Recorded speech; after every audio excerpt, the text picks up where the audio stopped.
So this is our next part of the coordinate geometry. Previously we learnt about the distance formula.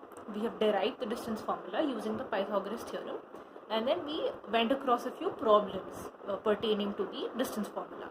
So now in this video we will be learning about the section formula. So in this video particularly only contains the derivation of the section formula. Alright, I don't want you to be confused with any other problems. That is why we are only doing the derivation part. Alright, the derivation might take some logical reasoning from your side as well, using the same distance formula. So I need you to concentrate on this derivation properly. Alright, so we will be starting with the section formula. So say you wanted to go to your friend's house. Alright, so you wanted to go to your friend's house and you started walking from your house. So your house, maybe it is at point A, alright, and your friend's house is somewhere here at point B, alright. So you have to cover this distance, right, to reach your friend's house. So in between, while walking, you decided to stop at a shop, maybe to buy chocolates for your friend. So maybe that shop is here somewhere at point P. Alright. So now this distance from your house to the shop and from the shop to your friend's house is the total distance that you will have to cover. Right. Now this point AP and this point PB, they can have a certain ratio. Right, so maybe the shop from your house is maybe around say 2 kilometers, and then again from the shop you started to walk, and then maybe you covered another 3 kilometers. So in total you're walking a distance of 5 kilometers, right? So now this half a distance, not exactly half a distance, but whatever distance this is, AP and PB, that can be divided into a ratio. Maybe you don't really know what the distance is, so I can put any ratio, maybe m is to n. So let us just say m is to n is the ratio between AP and PB. Alright. Now to know certain distance between AP, PB, alright, you need to know the coordinates, right? We've been seeing previously in the distance formula as well. We use the coordinates for us to help us with the distance formula. So for you to have a better understanding of this derivation, what I will do is I will use the blue marker for horizontal, which is the x-axis, and the red marker for the vertical line. Alright, so I have divided this into an x-axis and a y-axis. So x is the blue and y is the red. So now you know that whenever there is a slanting line like this right in front of you, AB, what do you actually do to find out the distance? You use the Pythagoras theorem. Before using the Pythagoras theorem, what do? You try to make a right angle triangle. But here the problem is, it's not only one right angle triangle that you are going to form. It is two right angle triangles. One is for AB and one is for AP. Right? So let us start making those right angle triangles. So for any vertical line, right? For any vertical line, I'll be using the red marker because it is the y-axis. So from here, I'll go down. I'll make a line down to the x-axis. From B as well, I can do the same thing. Okay? And I can do the same for A. Just keep listening to me, it will get easier.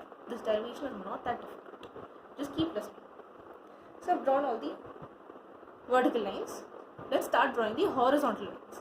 Now we are doing this to form the triangles. So let us start drawing the horizontal lines. This makes one triangle, right? And then for PB, this makes another triangle. So what do you observe here? A, P, and let us just make this point as L. Alright? L.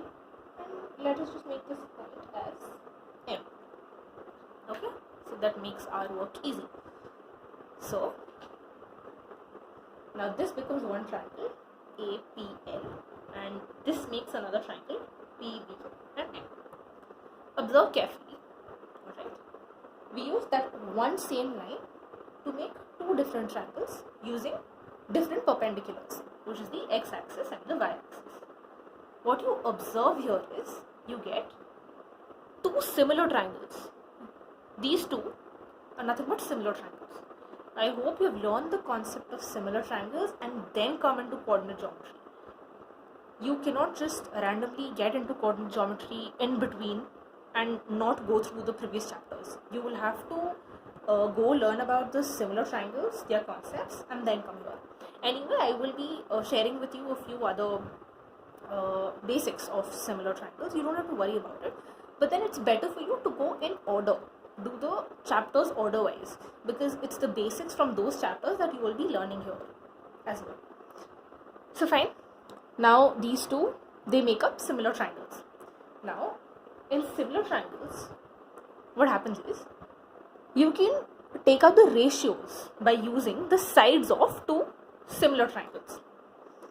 So here, let me go step by step. So what it actually means is this AP divided by PB will have the same ratio as AL divided by PM or PL divided by BM. I hope you understood what I'm trying to say. This divided by this ratio will be the same as this by this or this by this. I hope you have understood that. Let's just write that down. So first let us start with AP. AP divided by PB. PB. What is that equal to? That is equal to AL by PM. AL by PM. That is also equal to, we only took into consideration the horizontal, let us also take into consideration the vertical. That is also equal to PL divided by BM. Alright, I hope you can see that. Yeah. So this is your similar triangle, like from the similar triangle, this is what you get out of it. That all the sides, when they are divided, they make up the same ratio for all the other sides as well. So remember, on the numerator part, the sides are of only one type of triangle, and then on the denominator, the sides are of this triangle. Okay, so you cannot mess up the numerator and the denominator. The numerator, all the three numerators will have to be of the same type of triangle, and the one on the denominator has to be of the same type of triangle. So it doesn't really matter if this triangle is on the numerator or the denominator, and also this. It's just that if the side of this triangle is in the numerator, then other two numerators will also have to have the same triangle side. Okay, you cannot change it. You cannot change it to this triangle in the numerator when you have started using the sides of this triangle in the numerator. So just remember that. Okay. Now that we are done with this, let us place the coordinates. Alright. So the point A here can have coordinates of x1, y1. Just randomly putting out a few coordinates because you don't really know at what point it is there at A. So we are just giving a general coordinate here, x1, y1. Then for B, you can give x2, y2. And then maybe for P, because this is the coordinate that you actually have to find, right? So for P, maybe you can give x, y. It's not really necessary for you to put the same coordinates. You can put any coordinate you want. It's just that generally we use these variables as coordinates for point A, B and P. So now that we have done this, let us place all of the distances that we will get using the coordinates into these sides. Alright, so let us start with that. AP divided by PB. If you observe AP, we have already given that the distance M. So what you can do is AP, instead of AP you can write M, right? M divided by, what have we given? PB. PB we have given N. So let us just write that as N. It's the same thing. It's just that I named the distance as M and N. That is why I placed here M and N instead of AP and PB. Now that is done. Now looking at AL and PM. AL and PM, you see these are the horizontal distance. Now horizontal means the x-axis, right? So using, if you remember the distance formula, right, the horizontal distances, how did we figure out what was the distance for horizontal lines? It was using these x coordinates, right? So this horizontal distance we can figure out by using these two x coordinates. So what are the coordinates? What are the x coordinates that we have here? We have an x and we also have an x1. So what do we have to do to find this distance? We have to take the difference of x and x1. So let us just take the difference. And here we take x minus x1 as the horizontal distance of this line AN. Now what about the horizontal distance PM? This is also on the, the horizontal line, right? So this horizontal line actually makes up this x-axis. It is the x-axis, right? If it is a horizontal line. So what are the coordinates that you use here? It's the x2 and the x coordinates. So you have to find the difference of x2 and x to get this distance PM. So it will be x2 minus x. Alright, so done with these two. So what you can do is, instead of AL and PM, you can just place AL will be x minus x1 and PM will be x2 minus x. So let us just place that here. That will be equal to x minus x1 divided by PM will be x2 minus x. Now that we are done with the horizontal distances, let's figure out the vertical distance. What are the vertical distances that we have to figure out?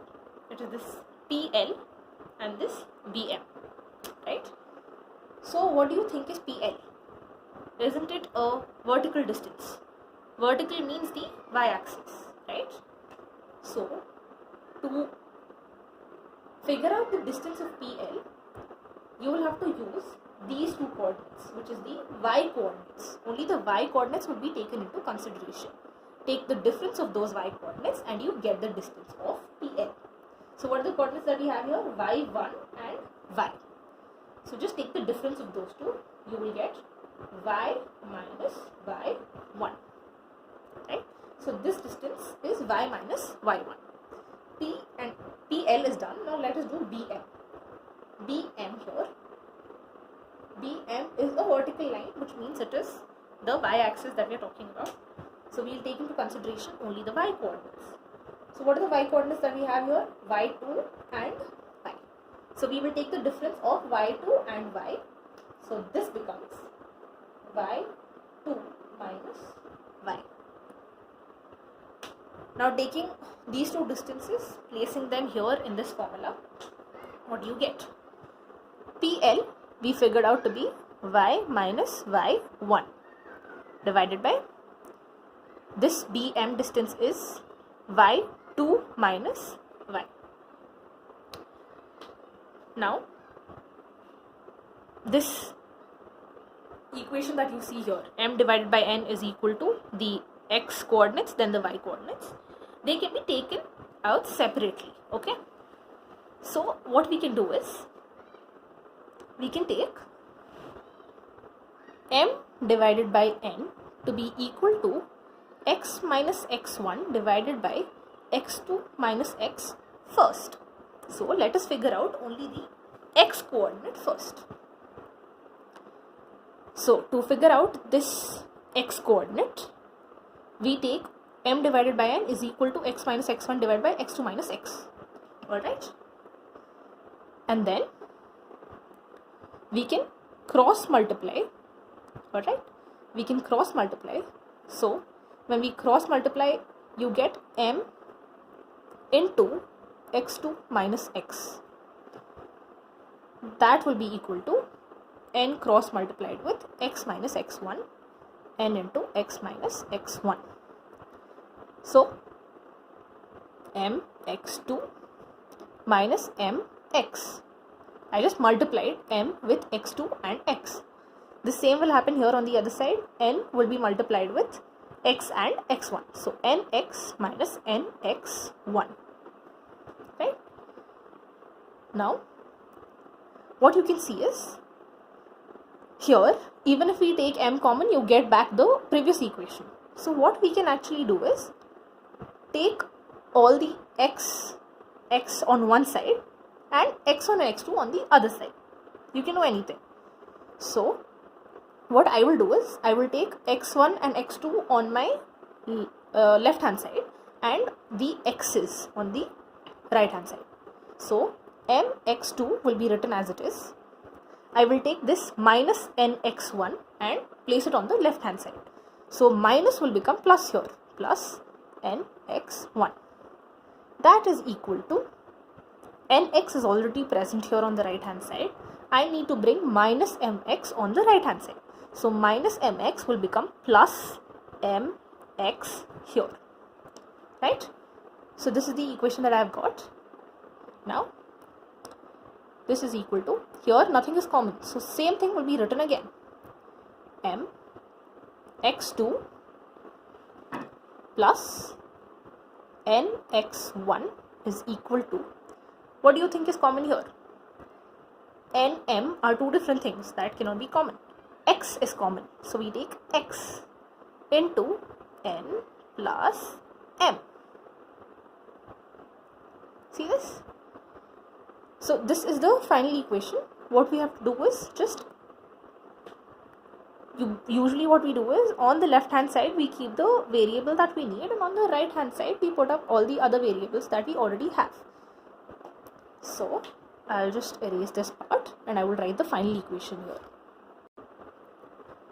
So this was the equation that we got. I just took x common and then you get m plus n inside. So this is the equation that we got, right? So what I can do is, I can take m plus n on the other side and just that makes it mx2 plus nx1 divided by m plus n, and then you get the x coordinate. So let us do that. mx2 plus nx1 divided by m plus n is equal to the x coordinate. X coordinate of what? P. So we already found the x coordinate of P. Now what do we have to figure out? The y coordinate. It is not only the x coordinate that we were looking for, it was also the y coordinate.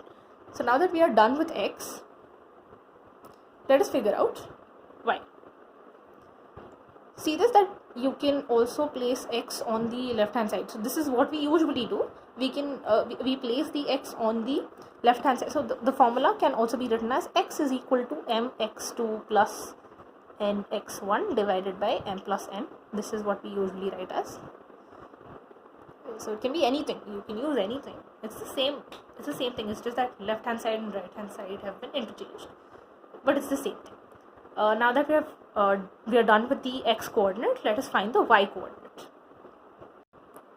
So now for the y coordinate, what we do is the same ratio, m divided by n, but this time we take this y minus y1 divided by y2 minus y. X is already done, and you can actually do this with, when you have like 3 divisions with equal signs between them. What you can do is, first you can consider these two, then you can also consider these two, or you can consider these two. But what I am doing here is first considering these two that we have already done, and then consider only these two parts.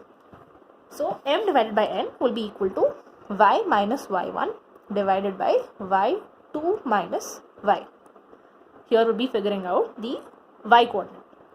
So you do the same thing as the x coordinate. Do cross multiplication. So when you cross multiply, you will get m y2 minus m y, because I cross multiplied m with y2 and also m with y, I mean minus y. That will be equal to n cross multiplied with y and minus y1. So it will be ny minus ny1. Now what do? Just like in the previous case, we took x on one side and x1 and x2 on the other side. The same way here we will take y on one side and the other things on the other side. So my2 remains here. This comes here, becomes plus ny1 is equal to ny remains here. Then this comes here and becomes positive. So my. So now what we can do here is, here there's nothing common, so we leave this as it is. Here if you observe, y is common, so we take this will be written as it is, and then here we take y common. Alright, so here you just have to take the n plus m on the other side and you will get the y coordinate. So let me just write y here in this case, m y2 plus n y1 divided by, instead of n plus n I can write m plus n. It's the same thing, it's just that it makes the formula look better because m, n, n. So this is your y coordinate. Now let me write both the coordinates together. So this is what you finally get. This coordinate x comma y, I've written it here, x comma y, and for you to identify it better, I've written x in the blue color, which we use for the horizontal line, and red for the y axis, which is the vertical line. So for the x coordinate, the formula that you will be using is mx2 plus nx1 divided by m plus n. The x coordinates will only have the m is to n ratios and the x2 and x1 coordinates. Then for the y coordinate, my2 plus ny1 divided by m plus n. So this is the section formula. We'll be using this section formula in problems. Alright, you will get to know what kind of problems are you listening to the problem statements, and then we will try to figure out how we can find the ratios and how we can find these coordinates using this formula in our upcoming videos.